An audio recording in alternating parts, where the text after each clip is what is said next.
Hello everyone, I Gangesh Agarwal from Lawputra YouTube channel. Today we'll be discussing difference between article, section, chord and order.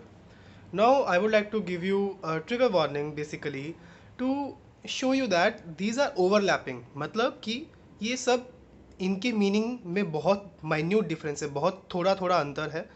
तो focus upon it, ठीक से सुनिएगा। और बहुत ही minute difference है, overlapping चीज़ें हैं, तो साथ साथ नोट्स लेते रहिएगा ताकि आपको बेटर अंडरस्टैंडिंग हो। So first we will discuss about difference between article and section. Basically, article is more elaborate in expression from which fundamental principles can be derived and which are taken into consideration before framing of new laws. और इसे और ऐसे laws को मतलब कि articles को journal जो article जो लॉ बनाता है उस लॉ को जर्नल लॉ से अलग करने के लिए और उस लॉ की इंपॉर्टेंस बताने के लिए इसमें रखे गए प्रोविजंस का नाम आर्टिकल बोला जाता है। मतलब जो प्रोविजंस हैं, एक लॉ है उसके अंदर अगर हमने प्रोविजंस को आर्टिकल का नाम दिया, इसका मतलब वो बहुत ज़्यादा इंपॉर्टेंट है। और उसको हमने अलग, मतलब जो जर्नल लॉज है, म्यूनिसिपल लॉज है, लोकल लॉज है, उनसे अलग दिखाने के लिए कि उनकी एक स्पेशल इंपॉर्टेंस है, उनको आर्टिकल बोला जाता है। जो नॉर्मल लॉज होते हैं, जो जिनकी इंपॉर्टेंस ज़्यादा नहीं होती है as compare to superior laws, उनके जो प्रोविजंस होते हैं उनको सेक्शन बोला जाता है। अभी जो मैंने आपको बताया दैट वाज अ थ्योरी। आप इसको नोट डाउन कर लीजिए, इसके बाद मैं आपको एग्जाम्पल के थ्रू समझाता हूँ। Suppose there is a class. अपने स्कूल्स में क्लास होती थी। We went to our school, they had classes and sections, section A, section B, section C. तो क्या होता है, there is a big part law. When a parliament draft some law, it is very big in length, it's huge. There are more than 500 section, some time बहुत ज़्यादा लेंदी हो जाता है। उसको स्मॉलर पार्ट्स में डिवाइड करने के लिए उसको सेक्शन आर्टिकल्स का नाम दे दिया जाता है। एक बहुत बड़ा डॉक्यूमेंट है, उसकी बेटर अंडरस्टैंडिंग के लिए, क्लियर अंडरस्टैंडिंग के लिए we break it into parts. Many parts में डिवाइडेड होता है, 400, 500, 100, 200 as per the convenience and as per the easy understanding of the law. तो उसको हम आर्टिकल और सेक्शन बोल देते हैं।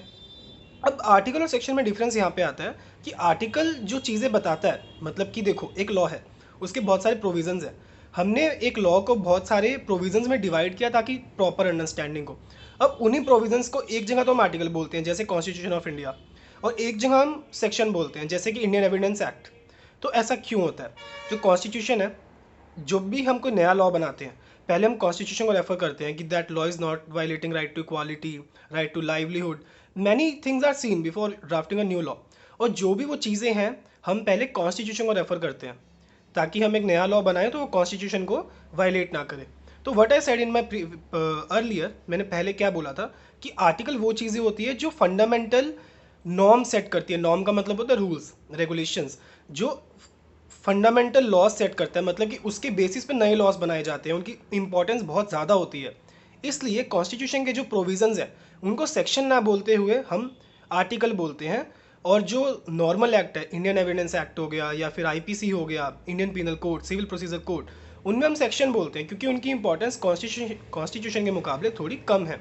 Okay, so example, international conventions, United Nations charter, constitution of a country. अब इंटरनेशनल कन्वेंशंस में क्या होता है, कुछ भी नया लॉ बनता है इंटरनेशनल लॉ, तो पहले इंटरनेशनल कन्वेंशंस को ध्यान में रखा जाता है कि what are the articles given in the international conventions, उसको ध्यान में रखते हुए एक नया लॉ बनता है। तो ज़्यादा इंपॉर्टेंस किसकी हुई? जिसको हम ध्यान में रखते हुए नया लॉ बनाएंगे। हम किससे गाइडेंस ले रहे हैं? इंटरनेशनल कन्वेंशंस, कॉन्स्टिट्यूशन से। जो उसके जो प्रोविजंस है वो ज़्यादा इंपॉर्टेंस रखते हैं, इसलिए उसको आर्टिकल बोलते हैं। ऐसा बिल्कुल नहीं है my friends, just focus upon this thing which I am going to say. ऐसा बिल्कुल नहीं है कि कॉन्स्टिट्यूशन में सेक्शंस नहीं हो सकते हैं और एक्ट्स में जैसे इंडियन एविडेंस एक्ट में आर्टिकल्स नहीं हो सकते हैं। They are interchangeable, but for a better understanding and because of the diminishing importance of local laws as compared to a higher superior law such as constitution, we categorize them as articles and sections. There is not much difference. When legislature draft a document, it is being divided into smaller parts so that we may have a better understanding. Now it is up to us what name we should give to us, what name we should give to it, article or section. ज़्यादा importance वाले को article, और जो local laws है, municipal laws है, उसको sections. ठीक है, तो नो डाउट आर्टिकल और section one and the same है, बस एक अंडरस्टैंडिंग के लिए उनको डिवाइड किया जाता है और जिनकी ज़्यादा इंपॉर्टेंस होती है उसको हम आर्टिकल बोलते हैं। For example, the limitation act 1963, उसमें आधे प्रोविज़न तो सेक्शन में हैं और आधे प्रोविज़न शेड्यूल्स के अंदर आर्टिकल में है, मतलब कि जो लिमिटेशन एक्ट है उसमें जो सारे प्रोविजंस हैं, आधे 50% of the provisions are known as section, and the other 50 provisions under the schedule of limitation act they are known as articles. क्योंकि लिमिटेशन एक्ट एक ऐसा एक्ट है जो अदर एक्ट्स के लिए एक बेंचमार्क सेट करता है। लिमिटेशन एक्ट में पीरियड गिवन होता है कि हम 3 ईयर तक सूट फाइल कर सकते हैं, हम 10 ईयर्स तक एक सूट कोर्ट में कर सकते हैं under different different conditions.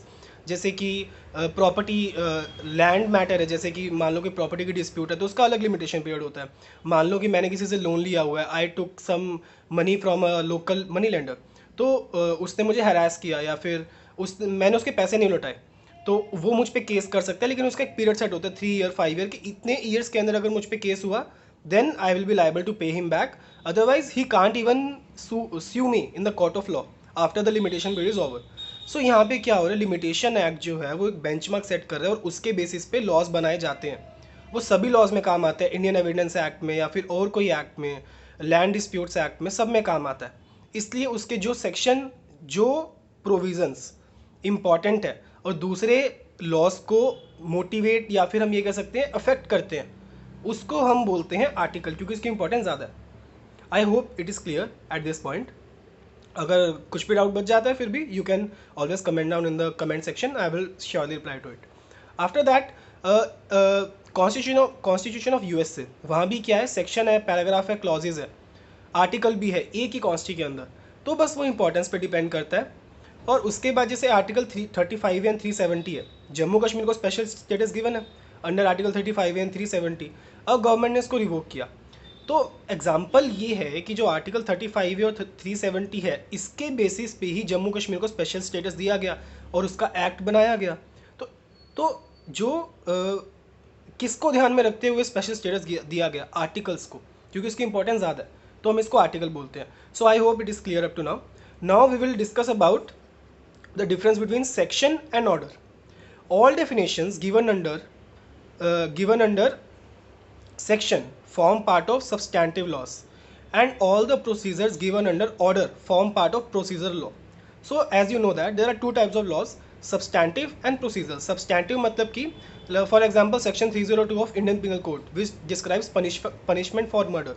Substantive law वो लॉ होता है जो पनिशमेंट या फिर कुछ डिफाइन करता है कि अगर मैंने ये क्राइम किया तो मुझे क्या पनिशमेंट होगी। प्रोसीजरल लॉ ये होता है कि what will be the procedure follow to implement that substantive law. मतलब कि अगर मुझ पे मर्डर का चार्ज है तो पनिशमेंट जो मुझे मिलेगी that is substantive in nature, और जो प्रोसीजर फॉलो होगा कि पहले मेरा ट्रायल होगा, फिर जजमेंट आएगी, फिर मुझे मेरी कन्विक्शन होगी, फिर मुझे जेल में डाला जाएगा, that is a part of procedure. Okay, so जो सेक्शन है वो डिफाइन करता है सब्सटैंटिव पार्ट, और जो ऑर्डर है वो डिफाइन करता है प्रोसीजरल पार्ट। तो ऑर्डर क्या होता है, सिविल प्रोसीजर कोड में ऑर्डर होता है, civil procedure code, the name itself says that procedure, जो प्रोसीजर फॉलो होना चाहिए ड्यूरिंग द कोर्ट प्रोसीडिंग्स। तो सिविल प्रोसीजर कोड में बहुत सारे ऑर्डर्स हैं। One example is order number 4, institution of suits. ये टाइटल है institution of suits order number 4 का। उसमें ये होता है कि जो हमें प्लेंट फाइल करनी होती है कोर्ट के अंदर, उसकी डुप्लीकेट कॉपी देनी होती है। We don't have to submit the original plaint to the court, we have to submit a duplicate copy of that. So order में क्या है, प्रोसीजर डिफाइन किया जाता है। Section is substantive and order is procedural. तो ये एक major difference है। Now we will talk about act and code. Act is a decision passed into law, where a code is a collection of already existing laws. In the legal context, act can be a statute or decision by legislation after a bill has been passed. तो act कैसे बनता है, मैंने यहाँ पे act का नया concept इसलिए लाया क्योंकि जो कोड होता है वो बहुत सारे एक्ट्स के प्रोविजंस को कंपाइल करके बनाया जाता है। जैसे इंडियन पिनल कोड है, उसमें चीटिंग की भी पनिशमेंट डिफाइंड है, मर्डर की भी पनिशमेंट डिफाइंड है, अलग अलग क्राइम्स की पनिशमेंट डिफाइंड है, जिसके लिए मे भी अलग अलग एक्ट्स होंगे। तो एक्ट में क्या होता है, एक्ट जैसे पहले बिल आता है पार्लियामेंट में, फिर एक्ट पास हो जाता है, तो उसमें हम एक्ट में क्या होता है कि एक ही चीज़ को लेके बहुत सारी चीज़ें बना देते हैं। जैसे कि इंडियन एविडेंस एक्ट, वो सिर्फ एविडेंस पे डील कर रहा है, ठीक है। लेकिन इंडियन पीनल कोड, तो जो कोड है वो बहुत सारे लॉज को साथ में लेके चलता है अपॉन वन सिंगल थिंग कि सोसाइटी में क्राइम को कैसे टैकल किया जाए। अब क्राइम तो किसी भी चीज़ में हो सकता है, एविडेंस से रिलेटेड भी हो सकता है, एनवायरनमेंट से रिलेटेड भी हो सकता है। जैसे कि एनवायरनमेंट प्रोटेक्शन एक्ट है, वो सिर्फ एनवायरनमेंट के लिए डील कर रहा है, लेकिन इंडियन पीनल कोड क्या डिफाइन करेगा कि अगर एनवायरनमेंट प्रोटेक्शन एक्ट के अंदर उसने कुछ वायलेट किया, एनवायरनमेंट को हार्म किया, तो उसको क्या पनिशमेंट दी जाएगी। और इंडियन एविडेंस एक्ट के अंदर उसने कुछ फॉर्जरी कमिट की है, कुछ डॉक्यूमेंट्स की हेर फेर की है, तो उसको क्या पनिशमेंट दी जाएगी? तो जो कोड होता है ना, वो बहुत सारी चीज़ों को कंपाइल करके चलता है और एक स्पेसिफिक चीज़ पे सब कुछ बताता है। जैसे पीनल प्रोविज़न, पीनल मतलब पनिशमेंट। इंडियन पीनल कोड में पीनल प्रोविजंस, जो सभी एक्ट्स के पीनल प्रोविज़न है वो एक ही जगह कंपाइल्ड है, that is in Indian penal code.